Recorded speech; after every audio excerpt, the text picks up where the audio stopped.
توقیر انصاری صاحب کہتے ہیں اسلامی نالج نہ ہونے کی وجہ سے دشمن اسلام کی کوشش یہی رہی ہے کہ مسلمانوں میں زیادہ سے زیادہ کنفیوژن پیدا کی جائے تاکہ مسلمان اسلام کو صحیح طور پر فالو نہ کر سکے۔ بہت سے منکرین حدیث کی کوشش ہے کہ حدیثوں کو چھوڑ کر صرف قرآن کو ہی فالو کیا جائے۔ توقیر انصاری صاحب کہتے ہیں کہ حدیثوں کو اپلائی کیے بغیر قرآن کو فالو کر کے مسلمان اللہ کے ہاں قابل قبول نہیں ہے۔ جانتے ہیں کہ قرآن کے احکامات ہمیں حدیث سکھاتی ہے کہ ان پر کیسے عمل کرنا ہے۔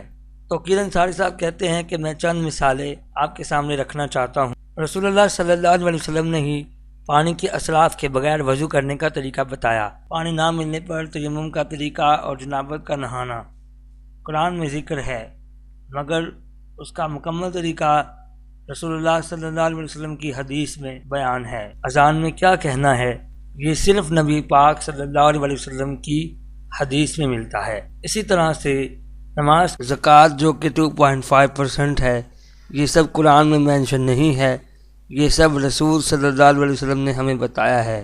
رسول اللہ صلی اللہ علیہ وسلم کے عمل اور قرآن کی وضاحت کو حدیث کہتے ہیں، جو کہ وحی بھی ہے۔ اور وہ اپنی خواہش سے کلام نہیں کرتے، ان کا ارشاد سراسر وہی ہوتی ہے جو انہیں کی جاتی ہے۔ آپ مسلمان ہیں یا نہیں، قرآن کو اپنی لینگویج میں پڑھیے اور سمجھیے، اور مزید انفارمیشن کے لیے ہماری سائٹ thinkallah.com کو وزٹ کریں۔